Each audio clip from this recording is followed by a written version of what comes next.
എല്ലാ ഉദ്യോഗാർത്ഥികൾക്കും ടാലന്റിന്റെ daily current affairs ക്ലാസ്സിലേക്ക് സ്വാഗതം.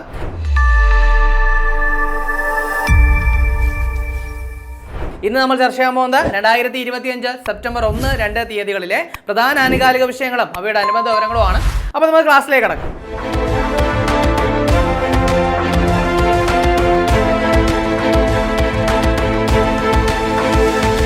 അപ്പോൾ നിങ്ങൾ 10th ലെവൽ എക്സാമിനോ അല്ലെങ്കിൽ +2 ലെവൽ എക്സാമിനോ അല്ലെങ്കിൽ ഡിഗ്രി ലെവൽ എക്സാമിനോ തയ്യാറെടുക്കുന്നവരായിക്കോട്ടെ, നിങ്ങൾക്ക് വേണ്ടിയിട്ട് ടാലന്റിന്റെ റാങ്ക് ഫെയിൽ ടീം ആശാൻ ക്ലാസ്സുകൾ അവതരിപ്പിച്ചിരിക്കുകയാണ്.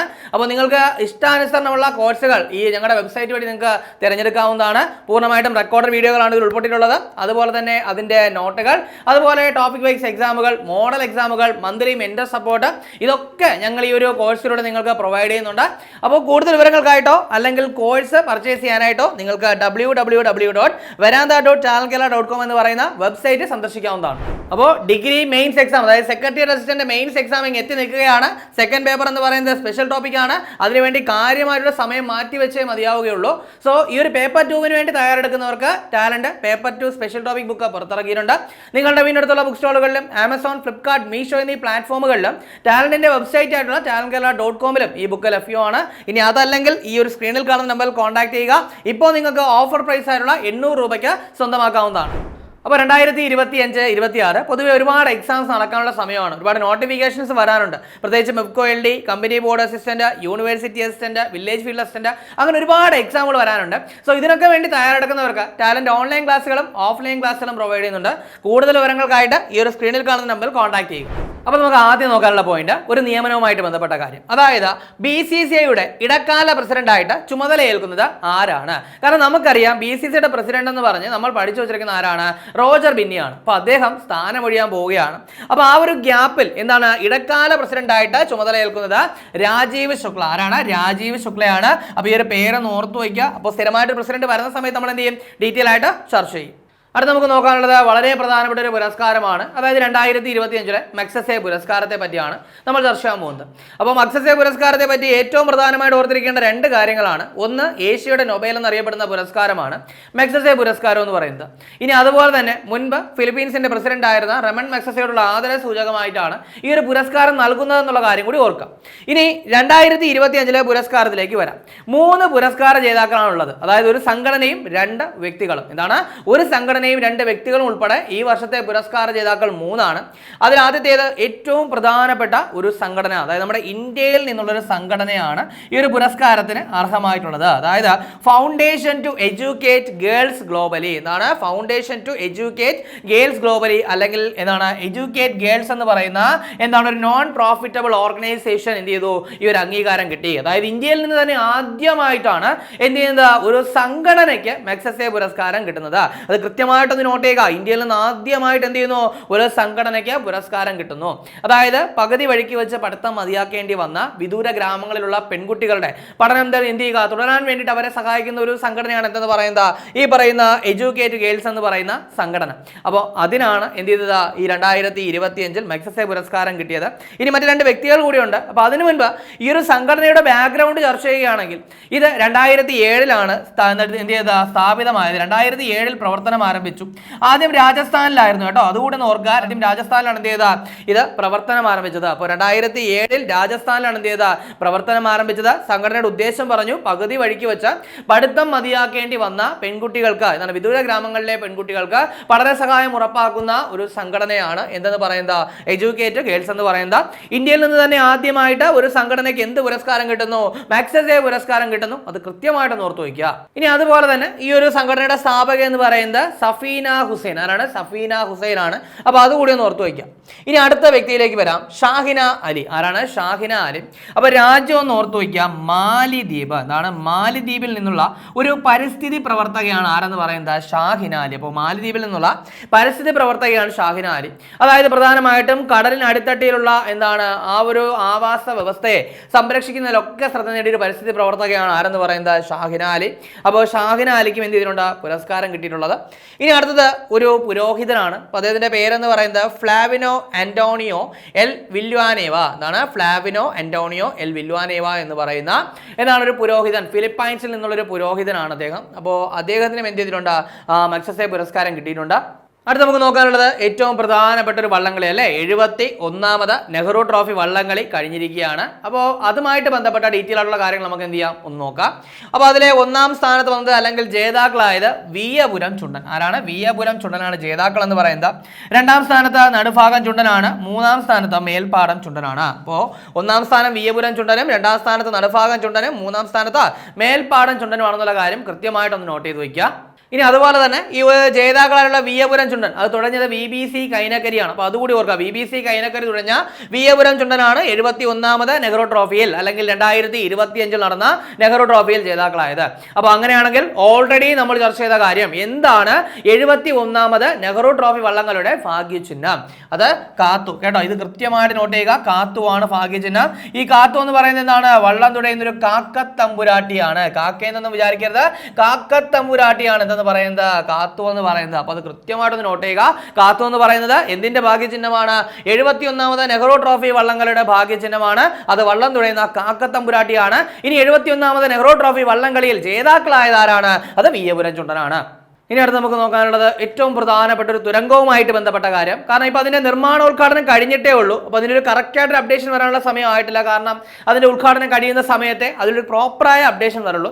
എങ്കിലും ജസ്റ്റ് ഒന്ന് നോട്ട് ചെയ്യുക. കേരളത്തിലെ ഏറ്റവും നീളം കൂടിയ ഇരട്ട തുരങ്കപാതയാകുന്നത് ഏത് തുരങ്കപാത എന്നുള്ളതാണ്. അപ്പോൾ ഇതിന്റെ നിർമ്മാണോദ്ഘാടനം കഴിഞ്ഞതേ ഉള്ളൂ എന്ന് ഞാൻ പറഞ്ഞു. അപ്പോൾ കേരളത്തിലെ ഏറ്റവും നീളം കൂടിയ ഇരട്ട തുരങ്കപാതയാകുന്നത് ഏതാണ്? അത് ആനക്കാംപൊയിൽ കള്ളാടി മേപ്പാടി പാതയാണ്. ഏതാണ്? ആനക്കാംപൊയിൽ കള്ളാടി മേപ്പാടി പാതയാണ് എന്തെന്ന് പറയുന്നത് കേരളത്തിലെ ഏറ്റവും നീളം കൂടിയ ഇരട്ട തുരങ്ക പാതയാകുന്നത്. അവിടെ കൊണ്ട് കഴിഞ്ഞില്ല, ഇന്ത്യയിലെ ഏറ്റവും നീളം കൂടിയ 3ാമത്തെ ഇരട്ട തുരങ്ക പാതയായിട്ടും ഇത് എന്ത് ചെയ്യും, മാറും. അതായത് നിർമ്മാണം കഴിയുന്ന സമയത്ത് മാറും എന്നുള്ളതാണ്. അപ്പോൾ അതൊന്ന് കൃത്യമായിട്ട് നോട്ട് ചെയ്യുക. ഇനി ഇതിന്റെ നിർമ്മാണ ഉദ്ഘാടനം നിർവഹിച്ചത് പിണറായി വിജയനാണ്. അപ്പോൾ അതുകൂടി ഒന്ന് അപ്ഡേറ്റ് ചെയ്യുക.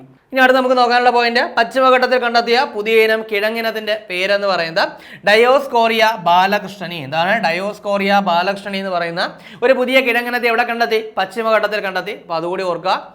ദെൻ ഒരു ക്ഷേത്രവുമായിട്ട് ബന്ധപ്പെട്ട ഒരു കാര്യമാണ്. അതായത് സിമ്പിളായിട്ട് പറഞ്ഞു കഴിഞ്ഞാൽ എന്താണ്, ശാരദാ ഭവാനി ക്ഷേത്രം സ്ഥിതി ചെയ്യുന്നത് എവിടെയാണ്? എന്താണ് ശാരദാ ഭവാനി ക്ഷേത്രം സ്ഥിതി ചെയ്യുന്നത് എവിടെയാണ്? അത് ബുദ്ഗാം എന്ന് പറയുന്ന സ്ഥലത്താണ്. ഇത് ജമ്മു കാശ്മീരിലാണ്. എവിടെയാണ്? ജമ്മു കാശ്മീരിലാണ് ഈ പറയുന്ന ബുദ്ഗാം ക്ഷേത്രം സ്ഥിതി ചെയ്യുന്നത്.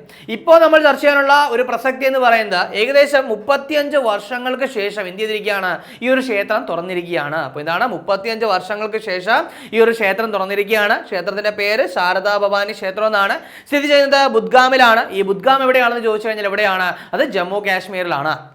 ഇനി മറ്റൊരു പ്രധാനപ്പെട്ട വസ്തുതയാണ്, അതായത് രാജ്യത്തെ ആദ്യ മൊബൈൽ ടെമ്പേർഡ് ഗ്ലാസ് നിർമ്മാണശാല ആരംഭിച്ചത് എവിടെയാണ്? അപ്പോൾ ഇന്ത്യയിൽ തന്നെ ആദ്യമായിട്ട് എന്ത് ചെയ്തിരിക്കുന്നു, ഒരു ടെമ്പേർഡ് ഗ്ലാസ് നിർമ്മാണശാല ആരംഭിച്ചിരിക്കുന്നു. അത് എവിടെയാണെന്ന് ചോദിച്ചു കഴിഞ്ഞാൽ നോയിഡ. എവിടെയാണ്? നോയിഡയിലാണ്. അപ്പോൾ ശരിക്കും പറഞ്ഞാൽ ഇങ്ങനത്തെ കാര്യങ്ങളൊക്കെ കാണുമ്പോൾ ഇതൊക്കെ PSC ചോദിക്കാൻ ചാൻസ് ഉണ്ടോ എന്നൊക്കെ ഒരു ഡൗട്ട് തോന്നാറുണ്ട്. പക്ഷേ എങ്കിലും ഇതൊക്കെ പഠിച്ചേ പറ്റുള്ളൂടാ. കാരണം എന്ന് പറയുന്നത് PSCക്ക് എന്ത് വേണോ ചോദിക്കാം, കറണ്ട് അഫയേഴ്സ് മേഖലയിൽ എന്ത് വേണമെങ്കിലും എന്ത് ചെയ്യാം, PSCക്ക് ചോദിക്കാം.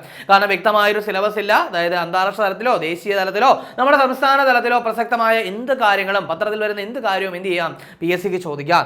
സോ അതുകൊണ്ട് തന്നെ നോട്ട് ചെയ്ത് വയ്ക്കുക. രാജ്യത്തെ ആദ്യത്തെ മൊബൈൽ ടെമ്പേർഡ് ഗ്ലാസ് നിർമ്മാണശാല ആരംഭിച്ചത് എവിടെയാണ്? നോയിഡയാണ്. ഇനി സ്പോർട്സുമായി ബന്ധപ്പെട്ട കുറച്ച് കാര്യങ്ങളാണ്. അതിൽ ആദ്യത്തേത് 2025 ഡച്ച് ഗ്രാൻഡ് പ്രിക്സിൽ ജേതാവായത് ആരാണ്? അപ്പോൾ കുറച്ചു കാലം മുമ്പൊക്കെ ഈ ഒരു ഫോർമുല 1 കാർ റേസിംഗ് എന്നൊക്കെ പറയുമ്പോൾ നമുക്ക് പെട്ടെന്ന്, അല്ലെങ്കിൽ ഗ്രാൻഡ് പ്രിക്സ് എന്നൊക്കെ പറയുമ്പോൾ പെട്ടെന്ന് നമ്മുടെ മനസ്സിൽ ഓർമ്മ വരുന്ന ആരാണ്? മാക്സ് വെസ്റ്റപ്പന്റെ പേരൊക്കെ ആയിരുന്നു. പക്ഷേ ഇനി അങ്ങോട്ട് അങ്ങനെ പറ്റില്ല. കാരണം മറ്റു താരങ്ങളൊക്കെ എന്ത് ചെയ്യുന്നുണ്ട്, ഇതുപോലെ കിരീടങ്ങളൊക്കെ നേടുന്നുണ്ട്.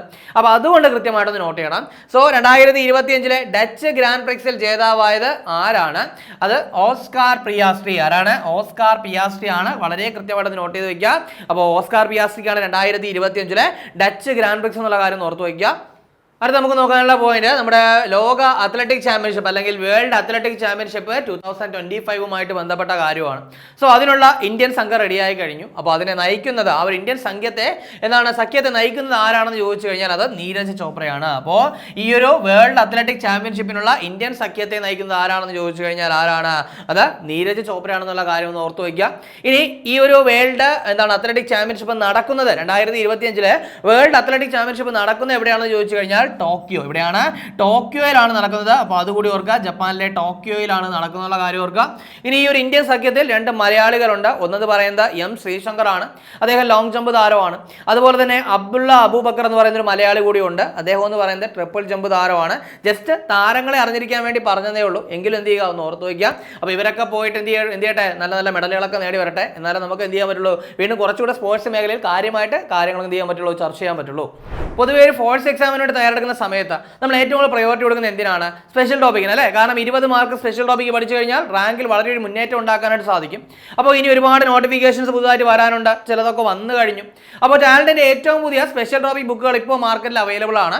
അതായത് ബീറ്റ് ഫോറസ്റ്റ് ഓഫീസറിന് വേണ്ടിയിട്ടുള്ളവർക്കുള്ള സ്പെഷ്യൽ ടോപ്പിക്ക്, അതുപോലെ തന്നെ എക്സൈസ് ഇൻസ്പെക്ടറിന്റെ സ്പെഷ്യൽ ടോപ്പിക്ക്, അതുപോലെ തന്നെ fireman and fire woman special topic, ഇതൊക്കെ അവൈലബിൾ ആണ് നിങ്ങളുടെ വിനോദമുള്ള ബുക്ക് സ്റ്റോളുകളിലും ആമസോൺ, ഫ്ലിപ്കാർട്ട്, മീഷോ എന്നീ പ്ലാറ്റ്ഫോമുകളിലും ടാലന്റിന്റെ വെബ്സൈറ്റ് ആയിട്ടുള്ള channelkala.com-ലൊക്കെ തന്നെ ഈ ബുക്ക് ലഭ്യമാണ്. അപ്പോൾ ചർച്ച ചെയ്ത പോലുള്ള ഒന്നുകൂടി നോക്കാം. ആദ്യം പറഞ്ഞ എന്തായിരുന്നു? BCCIയുടെ ഇടക്കാല പ്രസിഡന്റ് ആയിട്ട് ചുമതലയേൽക്കുന്നത് ആരാണെന്ന് പറഞ്ഞു? രാജീവ് ശുക്ലയാണ്. റോജർ ബിന്നി എന്ത് ചെയ്യാൻ പോവുകയാണ്? സ്ഥാനം ഒഴിയാൻ പോവുകയാണ്.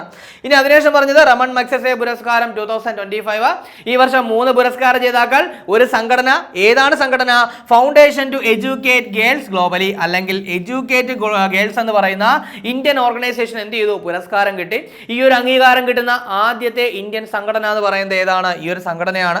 ഇനി അതുപോലെ തന്നെ ഷാഹിന അലി എന്ന് പറയുന്ന മാലദ്വീപിൽ നിന്നുള്ള പരിസ്ഥിതി പ്രവർത്തകയും, അതുപോലെ തന്നെ ഫ്ലാവിനോ ആന്റോണിയോ എൽ വില്വാനേവ എന്ന് പറയുന്ന ഫിലിപ്പൈൻസിൽ നിന്നുള്ള പുരോഹിതനും എന്ത് ചെയ്തു? മഗ്സസെ പുരസ്കാരം കിട്ടി. ഇത് കൃത്യമായിട്ടൊന്ന് നോട്ട് ചെയ്യുക. ഇനി അതിനുശേഷം പറഞ്ഞത് എന്തായിരുന്നു? നമ്മുടെ നെഹ്റു ട്രോഫി വള്ളംകളിയായിരുന്നു. 71ാമത് നെഹ്റു ട്രോഫി 2025 നടന്നു. ഭാഗ്യചിഹ്നം കാത്തു എന്ന് പറയുന്നത് ഒരു കാക്ക തമ്പുരാട്ടി, ജേതാക്കൾ എന്ന് പറയുന്നത് വിയ്യപുരം ചുണ്ടൻ. ഇത്രയും കൃത്യമായിട്ട് നോട്ട് ചെയ്തിട്ട് വേണം പരീക്ഷയ്ക്ക് പോകാൻ. അതിനുശേഷം പറഞ്ഞത് ഇനി വരാനിരിക്കുന്ന ഒരു കാര്യം, അതായത് കേരളത്തിലെ ഏറ്റവും നീളം കൂടിയ ഇരട്ട തുരങ്കപാതയാകാൻ ഒരുങ്ങുന്നത് ഏത് തുരങ്കമാണ്? അത് ആനക്കാമ്പോയിൽ കള്ളാടി മേപ്പാടി പാതയാണ്. അതിന്റെ നിർമ്മാണോദ്ഘാടനം കഴിഞ്ഞിട്ടേ ഉള്ളൂ.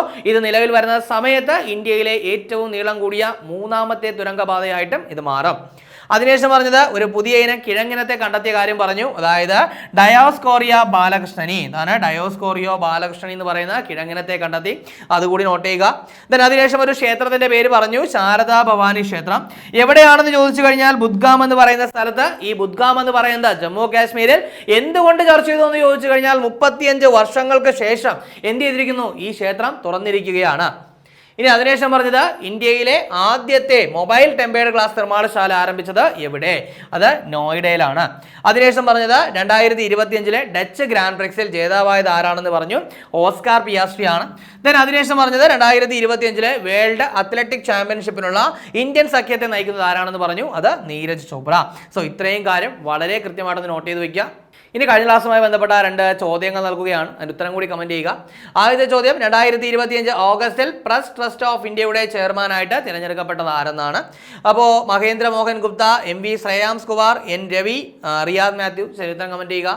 രണ്ടാമത്തെ ചോദ്യം, 2025 ഓഗസ്റ്റിൽ കാനഡയിലെ ഇന്ത്യയുടെ ഹൈക്കമ്മീഷണറായിട്ട് നിയമിതനായത് ആരെന്നാണ്? Vinay Khatra, Vinay Kumar, JP Singh, Dinesh K Patnaik. അപ്പോൾ ശരി ഉത്തരം കമന്റ് ചെയ്യുക. ഇനി കഴിഞ്ഞ ക്ലാസ് നൽകിയിരുന്ന 2 ചോദ്യങ്ങളുടെ ഉത്തരം കൂടി നോക്കാം. ആദ്യത്തെ ചോദ്യം, കേരള സംസ്ഥാന വയോജന കമ്മീഷന്റെ പ്രഥമ അധ്യക്ഷൻ ആരെന്നാണ്? അപ്പോൾ ഇതിന്റെ റൈറ്റ് ആൻസർ എന്ന് പറയുന്നത് അഡ്വക്കേറ്റ് K സോമപ്രസാദ് ആണ്. കൃത്യമായിട്ട് ഓർത്തു വയ്ക്കുക. അപ്പോൾ ഇന്ത്യയിൽ തന്നെ ആദ്യമായിട്ടാണ് എന്ത് ചെയ്യുന്നത്? ഒരു സംസ്ഥാനം വയോജന കമ്മീഷൻ എന്ത് ചെയ്യുന്നത്? രൂപീകരിക്കുന്നത്. അപ്പോൾ അതൊക്കെ കൃത്യമായിട്ടൊന്ന് നോട്ട് ചെയ്ത് വയ്ക്കുക. ഇവരുടെ കാലാവധി 3 വർഷത്തേക്കാണെന്നുള്ള കാര്യം കൂടി ഒന്ന് നോട്ട് ചെയ്ത് വയ്ക്കുക. ഇനി രണ്ടാമത്തെ ചോദ്യം, 38ാമത് കേരള ശാസ്ത്ര കോൺഗ്രസിൽ അധ്യക്ഷത വഹിക്കുന്നത് ആരെന്നാണ്? അപ്പോൾ അതിന്റെ റൈറ്റ് ആൻസർ P ബലറാം ആണ്. അപ്പോൾ ഇതുകൂടി ഒന്ന് ഓർത്ത് വയ്ക്കുക.